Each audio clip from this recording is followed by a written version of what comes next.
Hello everyone, thanks for tuning in to today's second video. We're going to have a look at the GWV extended model for today's second video. This is your 30-day / 42-day extended European outlook, and I shall get on that for you in a moment. Just to say about the first video release days, our 6-7 UK weather forecast is 10 to 14 day, and the latest Glasgow update will be on the way this evening. So please like, share, and subscribe on all today's videos and content. And thank you so much, everyone, for doing that for GavsWeatherVids. Thank you so much, everyone. How are you having a lovely Tuesday? Right, going to start off with the week 1 mean sea level pressure anomaly, taking us through the week that we're currently in, the 17th to the 24th of June. This week, got low pressure in the North Atlantic, heading up in towards northern parts of Scandinavia, ridge down to the southwest. There's also some low pressure through Western Europe and a ridge over on the far eastern side of Europe, bringing up some very hot air, I think, into this eastern southeastern corner. 500 millibar height anomaly flow chart looks like that. A bit of a messy picture. So again, we've got this ridge over through eastern southeastern parts of Europe. Low pressure is away to the northwest and down towards Spain and Portugal. A ridge out to the Atlantic as well. So quite a lot going on, but I think this ridge in the eastern part of Europe is pulling up some hot air. Meanwhile, it's rather more westerly and consequently somewhat cooler in the west of Europe. So, having a temperature anomaly, you see it's quite nicely northwest-southeast split. We've got Ireland, the UK, many parts of France, Spain, Portugal, also up to the Low Countries, Belgium, Holland, Netherlands, and into northern western Germany, Denmark, and up into many parts of Norway and Sweden, coming out with below average temperatures. But then we get into this southern and southeastern part of Europe, anywhere from about Corsica, Sardinia, eastwards and northwards, really, up towards Germany.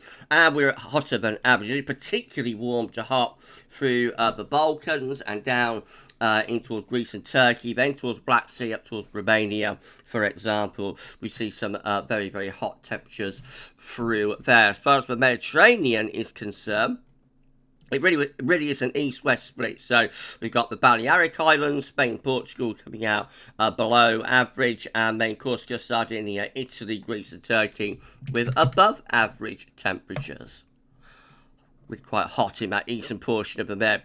Precipitation-wise, it's going to be drier than normal, where it's hottest as well through that eastern and southeastern part of Europe. Ireland and the UK also looking rather dry as well, but we have got a much wetter swathe that's somewhat unusually as extending through Portugal and also northern and western parts of Spain, though southeast of Spain largely dry on average. Large portions of France coming out very wet, as does the Low Countries. So, sorry everyone, but it's Germany, into northern Poland, up into the Baltic Sea states of Latvia, Estonia and Lithuania, and then into the west of Russia and also northern parts of Sweden and Finland as well, coming out drier than, wetter than average through there. Right, week 2 will be the 24th of June to the 1st of July.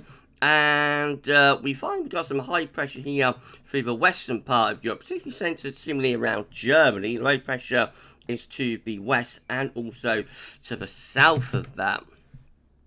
What's happening with the 500 millibar heights? Well, they're showing a ridge through the western portion of Europe here as we go through the last week of June. Meanwhile, low pressure's out of the Atlantic, and there's a trough into the northeast of Europe as well. So jet stream will be doing something a little bit like that, placing much of western and northern Europe on the warm side of the jet, I would have thought. Temperature anomalies show quite a significant increase in western parts of Europe, Spain and Portugal in particular turning much hotter next week, but we also have France, UK, Ireland, the Low Countries and many parts of Germany as well as Scandinavia coming out with above average temperatures next week, so much warmer week to come. And then down into the Med, largely warmer than average from the west right way through to the east, but it's not warm everywhere in this far eastern and northeastern corner, which is really like eastern Poland and then up into the Baltic Sea states, Ukraine as well, for example, and western Russia down in towards the Black Sea. That's where we've got some cooler than average temperatures through the course of next week. And precipitation wise, So it's quite wet in the far northwest, so Norway, west of Scotland, Ireland, a bit wetter than average there. Southern parts of Italy and around the Adriatic coast of the Balkans, possibly a bit wetter there. But otherwise, only about region of high pressure, lots of dry weather, anywhere from southern England right the way through France, Spain, Portugal, Low Countries, Germany, Poland, even eastwards in towards Ukraine and northwards into Scandinavia. A lot of dry weather through the course of next week. Week 3 will be the 1st to the 8th of July. Well, this is quite a bizarre pattern, but just quite a lot of low pressure actually all over Europe, if that is correct there. So that one looks a little bit strange, doesn't it? Let's have a look and see what's going on with the 500 millibar heights. Well, that shows some sort of blocking area of high pressure towards Iceland and a trough over west of Russia. Otherwise, there's not a lot to be seen. So a little bit mysterious when we get into July. Temperature anomalies are largely above average in many areas, but except down across southern parts of Europe, where it does look more significantly warmer. Actually, we're just talking about average to slightly above average temperature anomalies in many places there. Precipitation-wise, though possibly going a bit more unsettled through the western part of Europe. But it's a weak signal, it's 3 weeks out. But we have got Ireland, the UK, northern France, and the Low Countries, maybe Denmark too, possibly hinting at being a little bit wetter. Southern Europe obviously looking really quite dry, so still plenty of high pressure down through the south of Europe, keeping things dry and hot through there. So, sorry everyone, week 4 will be the 8th to the 15th of July. Though quite a bit of low pressure again, shallow lows maybe, covering many parts of Europe. What's wrong with my highlights? There we go. Some sort of high pressure up towards Iceland again. 500 millibar heights look like that. So again, some sort of block around Greenland, Iceland, bit of ridge, that's resource high, I suppose, down towards Spain and Portugal. Otherwise, again, quite a bit of low pressure around. Temperature anomalies are again strongest with their warmest signal across the southern portion of Europe, nearer normal to slightly above average elsewhere, but cooler than average to France, Spain and Portugal. It's not something excessively hot or warm first half to July here, I don't think, except across southern Europe maybe, where they expect it to be. Precipitation wise, again it's a weak signal, but could we be seeing like a wetter a track opening up here from the Atlantic through the west of Europe into northern and northeastern Europe? You could perhaps envisage some low pressure coming through here. Higher pressure is down again across southern Europe maybe, but it is 4 weeks away, so it is a very weak signal.